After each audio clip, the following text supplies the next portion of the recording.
Pelbagai kerjaya atau pekerjaan telah kita lalui dan bermacam-macam pengalaman dan juga kejadian telah pun kita rungkai. Apa yang dilalui biarlah menjadi ingatan dalam hidup mereka. Tetapi ini semua hanya untuk tatapan anda.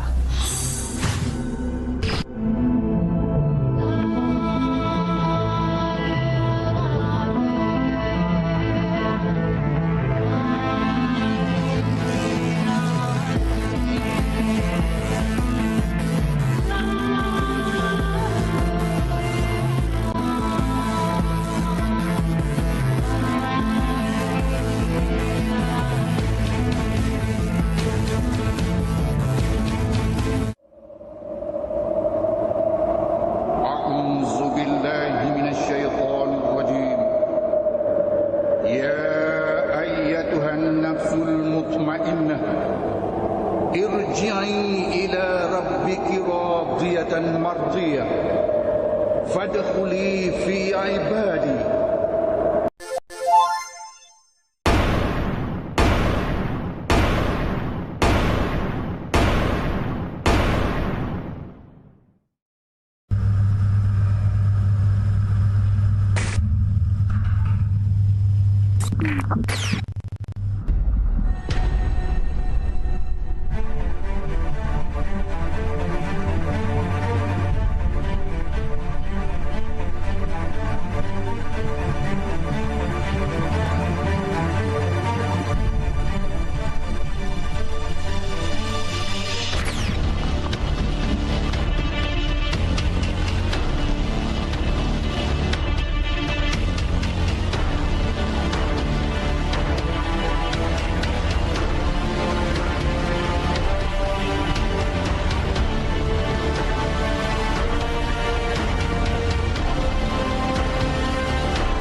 Pelbagai kerjaya atau pekerjaan telah kita lalui dan bermacam-macam pengalaman dan juga kejadian telah pun kita rungkai. Apa yang dilalui biarlah menjadi ingatan dalam hidup mereka. Tetapi ini semua hanya untuk tatapan anda.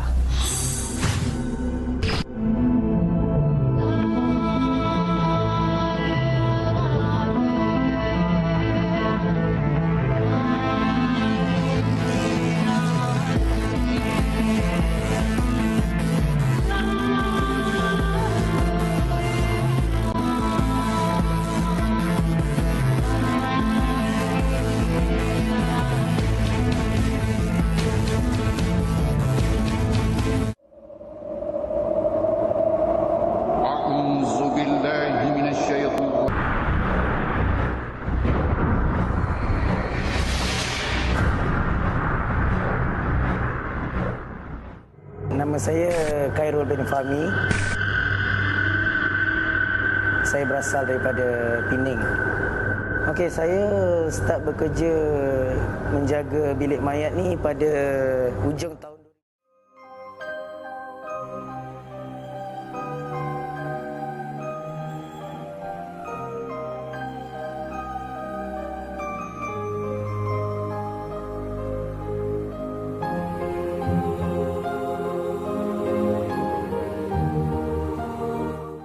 2009, lebih kurang 3 tahun lebih macam itulah. Kalau nak kira pengalaman gangguan-gangguan tu memang tak tahu nak cakap lah. Tapi yang paling saya tak boleh lupa berlaku pada pertengahan tahun lepas, yang mana waktu tu saya bekerja shift malam. Jadi saya pun jalankan tugas macam biasa, cek persekitaran rumah mayat. Lepas tu saya pun cek dekat bahagian dalam. So waktu saya masuk dekat dalam tu, saya buka pintu, saya ternampak seorang kawan saya ni duduk dekat ujung peti mayat tu.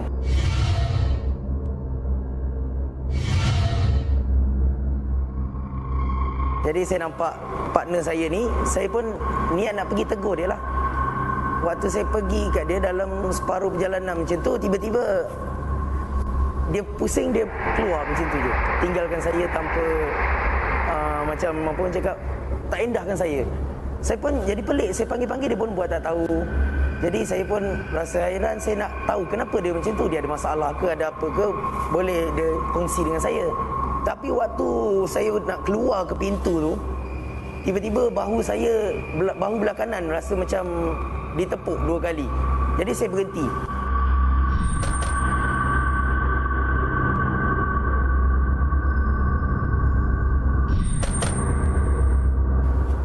Saya berhenti, dia tepuk lagi sekali.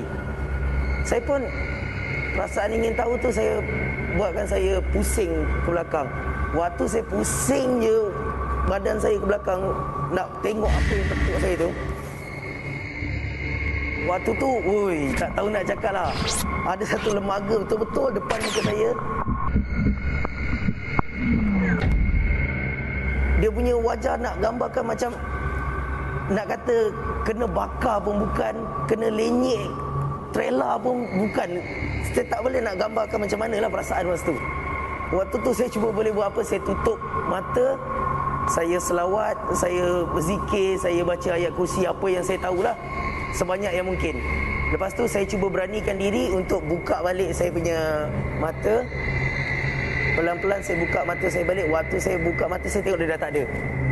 Jadi rasa macam alhamdulillah dia dah tak ada. So saya pun nak teruskan niat saya untuk pergi cari kawan saya tadilah, partner saya tadi. Waktu saya pusing balik nak buka pintu, lagi sekali betul-betul depan muka saya. Waktu tu ayat kursi tak ke mana, surah-surah apa pun tak ke mana. Yang saya tahu waktu tu tiba-tiba semua gelap. Saya terus pingsan waktu tu.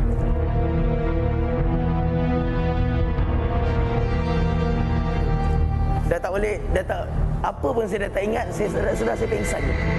Waktu saya sedar, dah siang dah. Orang kerumun semua saya masa tu. Itu pengalaman saya yang paling saya tak boleh lupa lah. Setiap kali saya masuk kerja, saya akan teringat benda tu.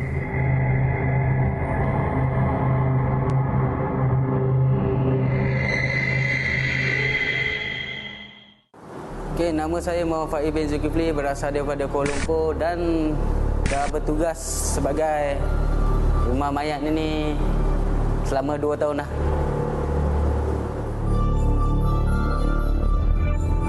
Pengalaman yang tak dilupakan memang banyak lah.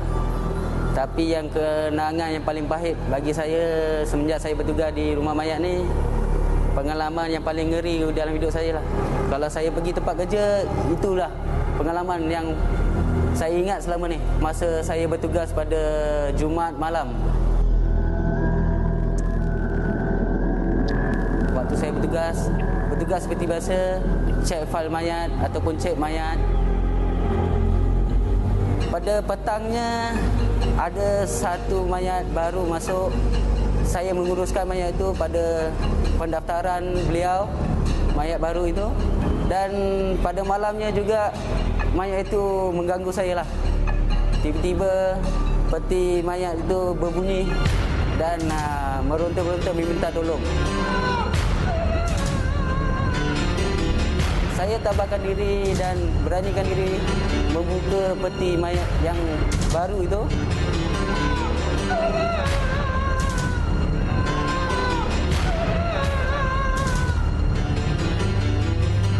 Tiba-tiba tiada mayat itu.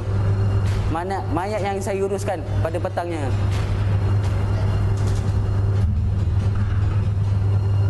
Seterusnya saya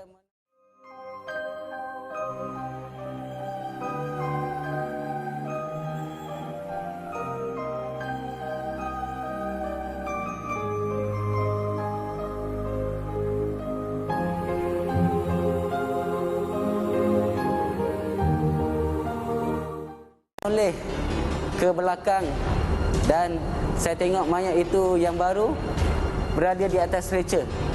Saya agak pelik dan heran mengapa mayat itu berada di atas stretcher sedangkan saya yang menguruskan mayat itu mau masuk ke peti mayat. Seterusnya saya terpaku dan berdiam diri dan tak tahu nak buat apa.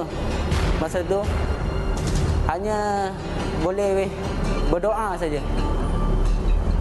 Dan saya ambil jalan penyelesaian terus keluar dari bilik mayat itu dan tinggalkan mayat itu di atas stretcher. Pada waktu yang sama saya terfikir macam mana mayat yang baru saya uruskan itu berada di atas stretcher sedangkan saya sudah kunci peti mayat tu.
Pelbagai kerjaya atau pekerjaan telah kita lalui dan bermacam-macam pengalaman dan juga kejadian telah pun kita rungkai.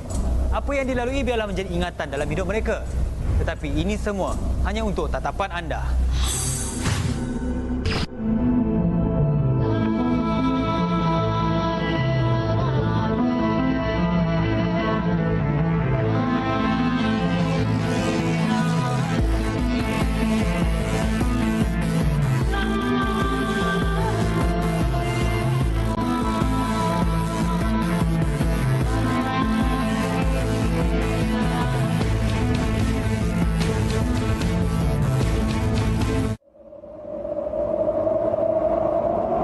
Meninggal dunia dan orang yang kata meninggal dalam keadaan yang sempurna dan ada yang meninggal yang keadaan tidak sempurna. Biasalah bila berlaku kematian ni mungkin ada makhluk-makhluk halus lain yang kata yang cuba menghuni. Syaitan ni memang dia suka tempat-tempat yang sunyi yang tidak ada gangguan dan di mana kalau tempat itu letakkan mayat, kadang-kadang mayat itu bercampur darah. Okay, jadi syaitan ni memang ada syaitan atau makhluk halus ni dia suka kepada darah. Saya tak tahu nak mulakan dari mana. Mungkin sebagai petugas penjaga rumah mayat ni, mereka harus memeriksa peti mayat ini. Bau dia tak boleh tahan lah.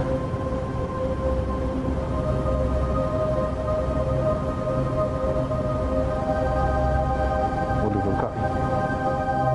Mereka bekerja di bilik mayat ni yang sering diganggu.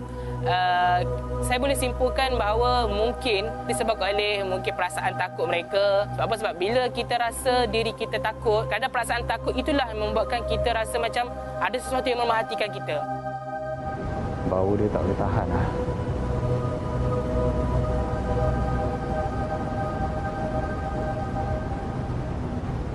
Boleh buka. Oh. Sekarang ni anda dapat lihat keadaan di dalam ni.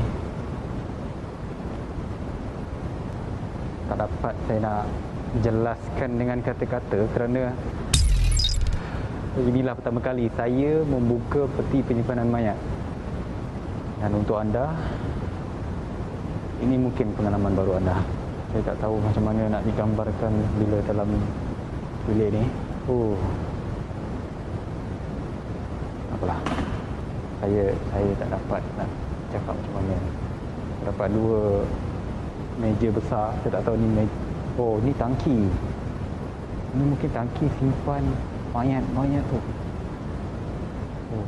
Kalau perasaan takut kata menyelubungi diri mereka, maka perasaan takut itu akan membuatkan mereka fikir bukan-bukan. Kerana perasaan berani ada dalam diri mereka, maka mereka tidak akan ada perasaan takut dalam diri mereka. Saya tak tahu sama ada saya berani ataupun tidak untuk buka kain penutup ni.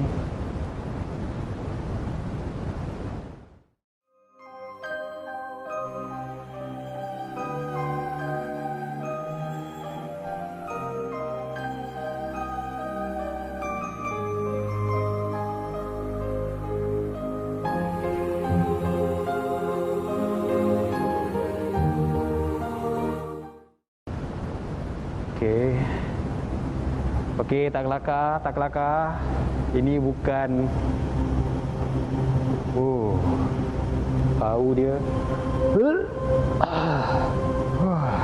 Okey. Saya tak boleh nak gambarkan keadaan.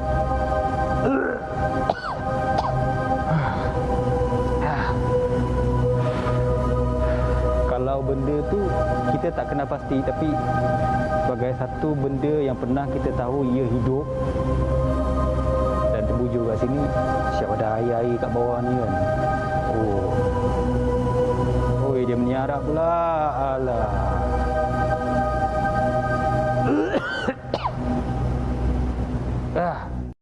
Pertama sekali, pastikan kesihatan yang paling utama. Sebab kadang-kadang kesihatan akan mempengaruhi sesuatu. Jadi sebelum memulakan aktiviti tersebut, pastikan persediaan rohani telah cukup. Kalau boleh untuk lebih baiklah, sebelum melakukan aktiviti itu kita berwuduk terlebih dahulu agar kita keadaan kita pada waktu itu. Sebelum kita melakukan sesuatu, pastikan kita solat hajat dululah. Solat hajat, mohon Allah lindungkan kita daripada segala perkara yang tidak diingini. Dan sebelum memulakan tugasan, ayat kursi mempunyai 1001 khasiat di dalamnya, yang mana ayat kursi boleh menjadi pendinding yang paling kuat, yang mana syaitan ni dia tak boleh menghampiri mereka yang mengamalkan ayat kursi. Di keliling kita ni akan ada satu pagar yang memagari kita daripada makhluk halus itu datang menghampiri kita. Pastikan anda membaca ayat kursi dengan sempurna, tidak ada cacat celah pada bacaan tersebut. Kemudian selepas baca itu, anda tiup di sekeliling anda, kata dalam keadaan kata selepas baca ayat kursi itu dah bacaan yang terakhir dah habis, buat kata hembus daripada kiri sampai ke kanan. Dan insya-Allah sekiranya ada gangguan itu hanya berada di sekitarnya sahaja. Dan sebagai pendinding untuk dirinya, sentiasa berdoa pada Allah agar dilindungi daripada kejahatan makhluk yang melata. So dekat sini ada 4, saya tak tahu ada berapa, mungkin ada 6, ada 8 jenazah ataupun mayat yang disimpan di sini.